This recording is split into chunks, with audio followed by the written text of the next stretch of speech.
한 목소리로 같이 읽겠습니다. 로마서 9장 19절 20절 함께 읽습니다. 시작. 네가 내게 말하기를 그러면 하나님이 어찌하여 허물하시느냐 누가 그 뜻을 대적하느냐 하리니 이 사람아 네가 누구이기에 감히 하나님께 반문하느냐 지음을 받은 물건이 지은 자에게 어찌 나를 이렇게 이같이 만들었느냐 말하겠느냐. 아멘. 네, 인사했습니다. 아버지 예수님, 예수님의 은혜와 평강이 넘치시기를 축원합니다. 아멘. 오늘 함께 읽으실 로마서 9장 19절 20절 말씀, 오늘 본문을 토대로 하나님께 할 수 없는 세 가지라는 제목으로 말씀 받겠습니다. 하나님께 할 수 없는 세 가지. 로마서 9장의 주제는 하나님의 주권과 하나님의 선택에 대한 이야기가 진행되고 있습니다. 하나님의 절대 주권 그리고 하나님의 선택, 이렇게 제목을 정할 수 있는데요. 지난 시간에 우리가 하나님의 주권과 인간의 책임 이해라는 제목으로 말씀 나눴습니다. 하나님의 주권과 인간의 책임 이해. 첫째로 하나님께서는 믿음의 백성을 긍휼히 여기신다 그랬습니다. 믿고 순종으로 나오는 백성들은 하나님께 긍휼히 여기시고, 그리고 악을 고집하는 자는 내버려 두신다 그랬습니다. 하나님께서 악한 자들, 하나님의 뜻을 대적하는 자들에 대해서 그들에게 대적하는 마음과 그런 마음을 심은 적이 없어요. 우리가 꼭 기억해야 됩니다. 하나님께서는 그 어떠한 자도 악하게 만드신 적이 없습니다. 하나님께서는 모든 인간을 선하게 만드셨고 하나님의 형상으로 지으신 줄로 믿습니다. 하나님의 형상으로 다 아름답게 만들었어요. 그런데 자기의 죄로 인해서 하나님을 대적하고 하나님께 대항하고 악을 고집하고 멸망으로 가는 거예요. 그 오묘한 이게 다 설명할 수가 없습니다. 어떻게 우리가 다 이해할 수 없어요. 그러나 하나님께 믿음으로 순종으로 나오는 자는 하나님께서 긍휼히 여기실 줄로 믿습니다. 이 오묘한 조화가 있어요. 자, 우리가 하나님께 할 수 없는 세 가지. 자, 죄 많은 인생들이 만들어가는 세상의 모습 우리가 이제 보고 있죠. 우리가 이제 이렇게 아직 우리가 죄 많은 세상에 살고 있습니다. 이 세상은 하나님 말씀, 성경을 인정하지 않습니다. 우리가 이제 역사적으로 보면은 애굽, 아수르, 바벨론, 그 다음에 메데바사, 헬라, 로마. 그러니까 이제 중간기 400년. 그러니까 이제 이스라엘이 말라기로 인해서 멸망하죠. 그리고 이제 예수님께서 이제 공생애로 태어나시는 신약, 구약과 신약 사이가 400년 차이가 있습니다. 이 공백기 400년 동안에 헬라가 발생합니다. 헬라가. 자, 이 헬라 그러니까 이제 그때부터 소위 말해서 이제 헬레니즘과 히브리즘이 지금 2000년 넘게 싸워오고 있는 거예요. 이 히브리즘, 헬레니즘은 인간 중심을 얘기합니다. 그래서 철학이 발달해요. 소크라테스, 아리스토텔레스, 무슨 플라톤 이러면서 고대 철학이 발달하고 이 철학이 쭉 지금까지 발달해 왔습니다. 철학이라고 하는 것, 그러니까 하나님 말씀과 하나님의 계시가 없이 인간이 가지고 있는 이성으로 어떤 진리를 찾아가는 거예요. 하나님의 계시의 말씀을 의지하지 않고 자기가 독자적으로 찾아간다? 있을 수 없습니다. 결국에는 이 철학이라고 하는 것은 하나님을 대적하게 되어 있습니다. 그래서 헬레니즘, 인간 중심과 히브리즘, 이 하나님 중심이 부딪혀 왔던 거예요. 이 역사의 발전이 이 두 가지의 싸움이에요. 자, 결국엔 세상은 헬레니즘이 승리합니다. 인간 중심. 그래서 사실상 독재와 민주주의가 지금까지 싸웠다고 하지만은 헬레니즘이 발달하면 민주주의로 가는 거예요. 그러니까 이제 민주주의 그래서 뭡니까? 민중이 주인이 되는 거예요. 하나님이 주인이 되는 것이 아니고.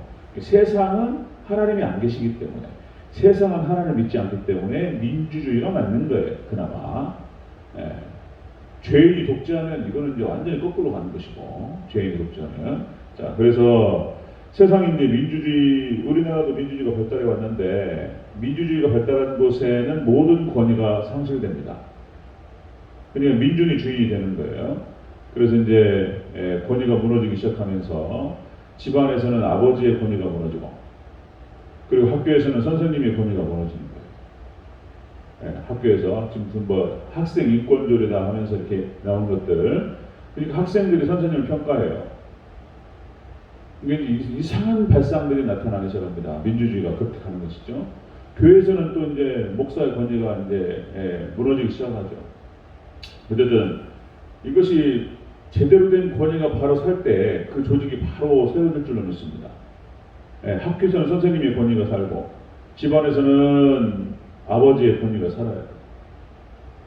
원리가 똑같습니다. 교회에서는 부족하지만 목사의 권위는 말씀으로부터 나오는 것인데 그 권위가 바로 인정되지 않고 바로 세워지지 않으면 가정에서 아버지 권위 무너지면 가정이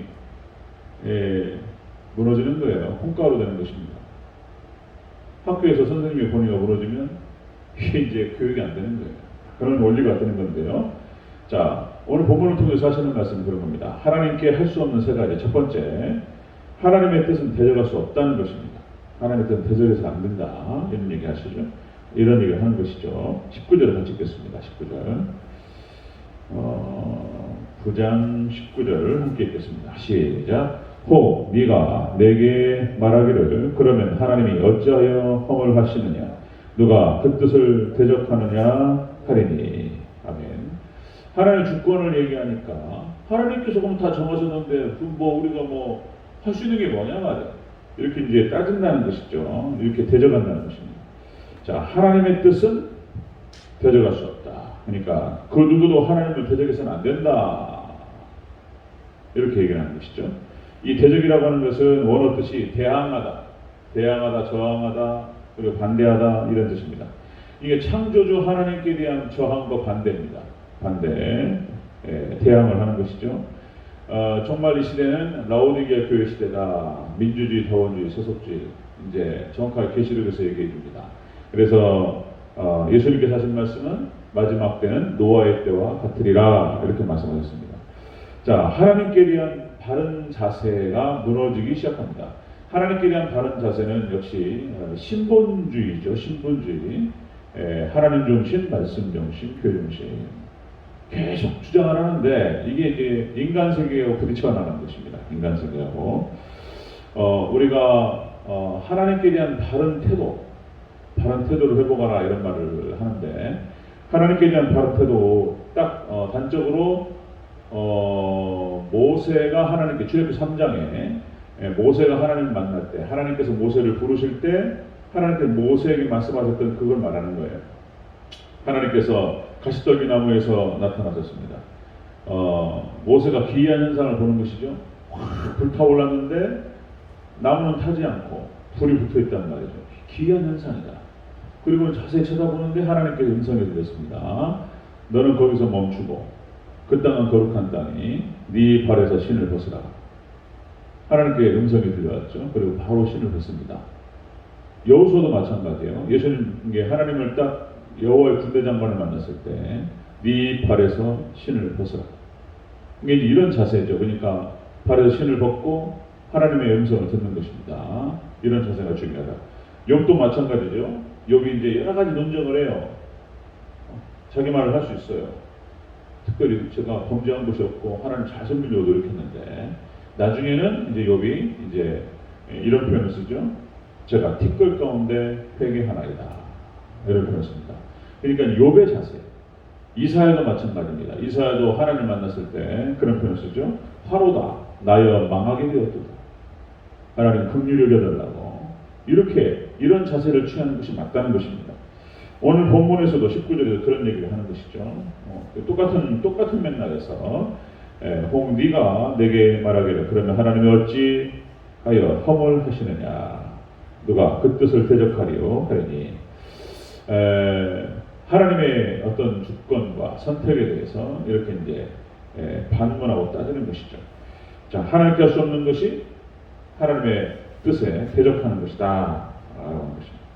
자, 두 번째 또 보면요, 하나님께 반문해서는 안 된다는 것입니다. 그렇게 딱 사도 바울이 선을 그어요. 20절 초반부를 같이 읽겠습니다. 20절 초반부 시작. 이 사람아 네가 누구이기에 감히 하나님께 반문하느냐. 아멘. 하나님께 반문해서는 안 된다. 이렇게 얘기하죠. 하나님께 할 수 없는 것. 반문이라고 하는 것은 여기서 원어 뜻이 그런 겁니다. 상충하다. 그러니까 반대편에 서서 논박하다. 토론할 때 이제 반대자들이 서서 서로 이제 토론이라고 하는 것이 그러시죠. 똑같은 어떤 주제에 대해서 입장이 다르거나 생각이 다른 사람 두 사람에서 서로 이렇게 논박하면서 싸우는 게 토론이죠. 그리고 이제 답을 찾아가는 거예요. 민주사회에서는 이런 토론과 토의가 중요하죠. 이 토론과 토의가 이제 서로 답이 없기 때문에 정답이 없어요. 민주사회 하나님이 안 계시고 말씀이 없는 곳에는 그냥 네 생각도 있고 내 생각도 있으니 같이 토론하는 거예요. 토의하면서 사람들이 보는 가운데 답을 찾아가는 겁니다. 민주사회는 그런 것이고, 그리고 이제 교회는 그냥 일방적 하나님 선포입니다. 창세기부터 요한계시록까지 말씀을 듣는 거예요. 하나님의 뜻이 무엇이냐가 중요한 것이지, 사람이 너는 어떻게 생각하고 나는 이런 중요한 게 아니에요. 그냥 하나님 뜻이 뭐냐 이게 중요한 거예요. 그래서 우리가 신학 토론이라든지 뭐 이런 거 토론할 때 토론이 또 공부하는 과정에서 굉장히 중요해요. 토론이. 그리고 토론을 통해서 이렇게 막 찾아가다가 몇 장 몇 절에 이런 말씀이 있다. 그래서 딱 정확하게 답이 나오면 토론은 끝나요. 아 그러냐고. 예, 아멘. 그러는 거예요 이제. 말씀이 중요한 것이지. 예, 말씀이 없는 부족한 사람들끼리 막 다퉈요. 그러다가 이제 그 누구 한 사람이 딱 말씀이 딱 거론이 되어서 선명해지는 순간 이제 끝나는 거예요. 토론은 다수긍해야 되는 거예요. 자, 고린도후서 1장 18절 이렇게 얘기합니다. 하나님은 미쁘시니라 우리가 너에게 한 말은 예하고 아니라 함이 없노라. 하나님 말씀 앞에서는 우리는 아니라 할 수 없다는 거예요. 오직 예만 있다라고 하는 것입니다. 자, 그래서 우리는 하나님의 절대 주권에 대해서 인정하고 받아들여야 된다는 것입니다. 이것이 이제 9장의 가장 중요한 핵심이에요. 하나님 주권 얘기를 하시면. 그래서 가장 하나님 말씀을 대할 때의 중요한 자세가 성경이 가는 데까지 가고 멈추는 데서 멈춰야 된다. 이게 인정이 안 되면은 어려워집니다. 그래서 이제 교부 시대 때 무슨 400년 넘게 삼일체론과 무슨 성육신교리와 신론에 대한 토론들이 있었지만 결론이 뭐냐면 그런 거예요. 우리는 이해할 수 없다. 그러므로 나는 믿는다. 나는 이해할 수 없다. 그러므로 나는 믿는다. 이게 결론이었습니다. 소극적인 반대자들은 불신앙으로 추락합니다. 불신앙으로 추락하고 적극적인 반대자는 자유주의자로 나가버려요. 이제. 정확하게 딱 선을 긋고 나는 안 믿는다. 그리고 선언하고 나가게 되는 것이죠. 자, 그래서 하나님께 할 수 없는 것 세 가지를 얘기할 때 하나님께 대적해서는 안 되고 하나님의 뜻에 대해서 반문해서는 안 된다. 이런 얘기를 하는 거예요. 그럼 세 번째 보면요. 자, 세 번째 어찌 나를 이같이 만들었느냐 할 수 없다는 거예요. 하나님께 따져서도 안 된다는 거예요. 또. 자, 20절 다시 선체적으로 읽겠습니다. 20절 시작. 이 사람아 네가 누구이기에 감히 하나님께 반문하느냐. 지음을 받은 물건이 지은 자에게 어찌 나를 이같이 만들었느냐 말하느냐. 아멘. 하나님께 따져서도 안 된다. 이런 얘기죠. 자, 지었다라고 하는 것이 이제 만들었다, 형성하다 그런 뜻인데요. 원래는 어떤 거예요? 원래 무에서부터 하나님께서 유를 창조하신 줄로 믿습니다. 하나님께서 무에서 유를 창조하시고 없던 것을 하나님 만드시고 형성하셨다. 하나님께서. 자, 여러분들 이 토기장의 비유가 예레미야에서도 나오고 이사야서에도 나옵니다. 똑같은 이 토기장의 비유를 사도 바울의 어떤 고안해낸 비유가 아니고 구약 성경에 나타나는 그 비유를 가져다 쓴 거예요. 인용한 것입니다. 자, 이사야서 45장 9절에 이렇게 나오죠. 진흙이 토기장에 대하여 너는 무엇을 만드느냐 할 수 있겠으며 너의 만든 것이 너를 가리켜 그는 손이 없다 할 수 있겠느냐. 토기장이가 진흙이 토기장에게 따질 수 있겠느냐. 어떻게 피조물이 창조자에게 나를 이렇게 만들었느냐고 따질 수 있겠느냐. 뭐 이런 얘기가 되겠습니다. 자, 우리가 이제 그 말씀을 쭉 진행해 오다가 우리가 이제 포도원 품꾼 비유도 말씀드렸죠. 포도원 품꾼. 포도원 주인이 잘못된 것이냐?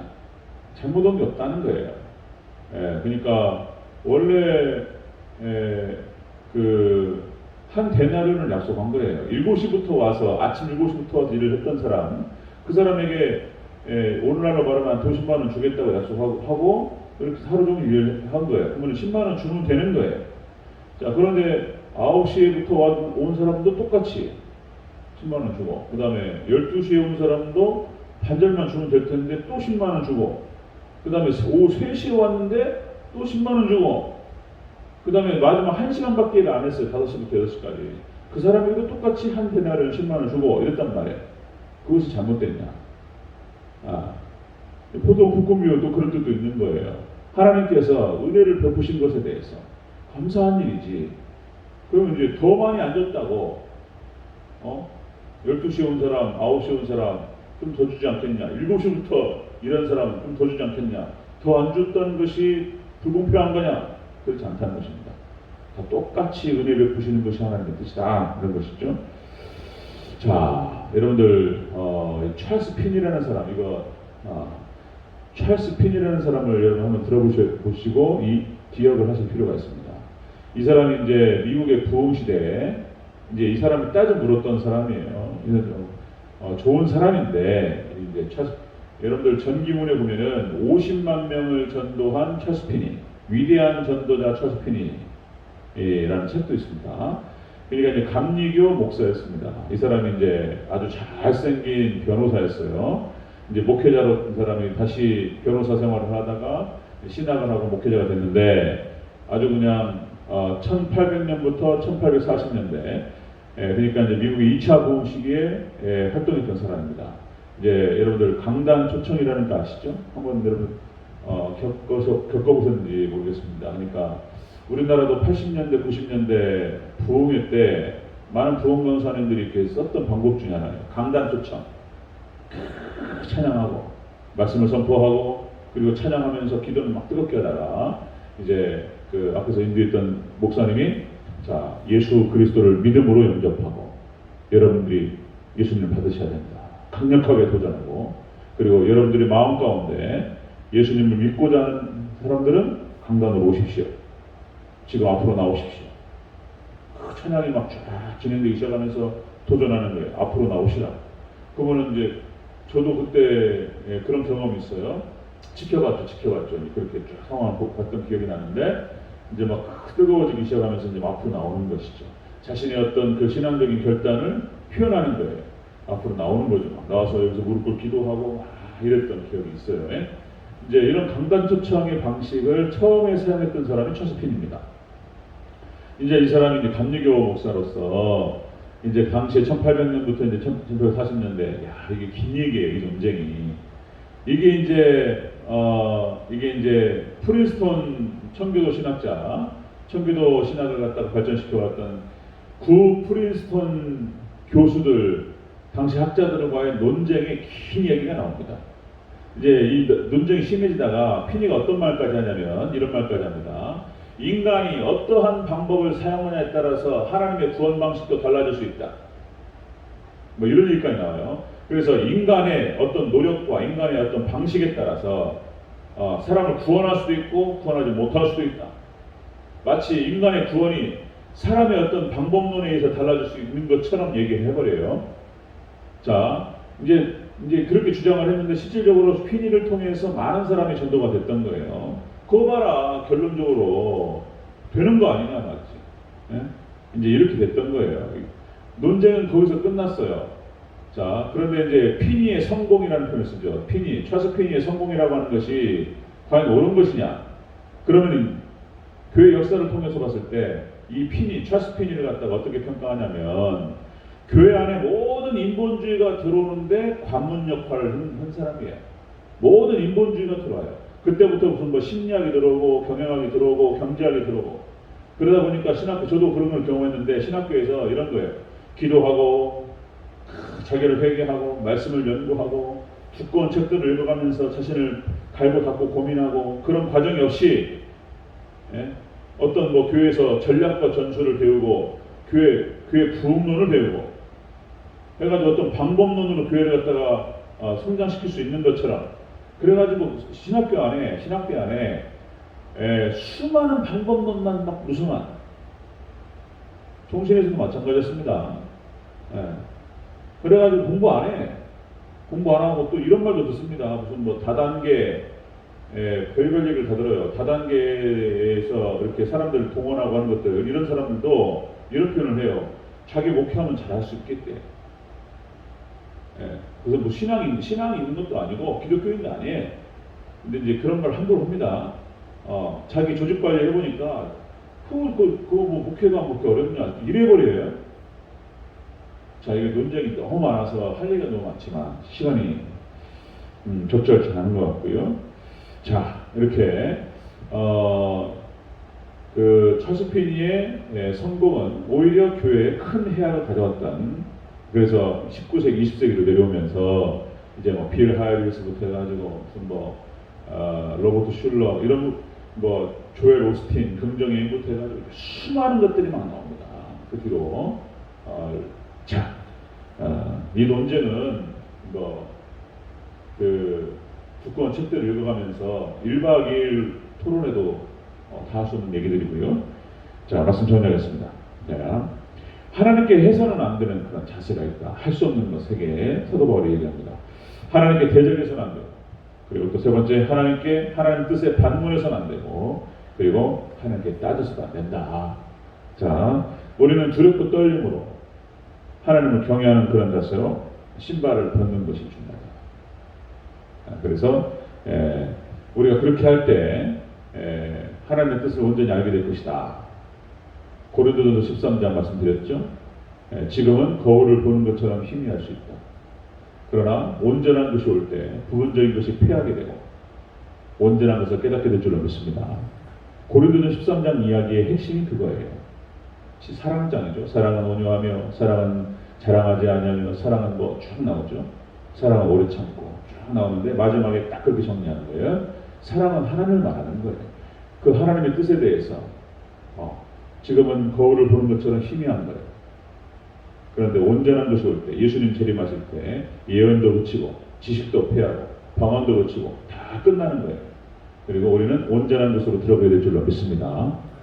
온전한 것이 올 때까지 우리가 지금은 비록 희미하지만 믿음으로 수납하고 그렇게 우리가 경외감을 가지고 하나님 앞에 서야 될 줄로 믿습니다. 그 얘기를 하는 것이죠. 사도 바울이.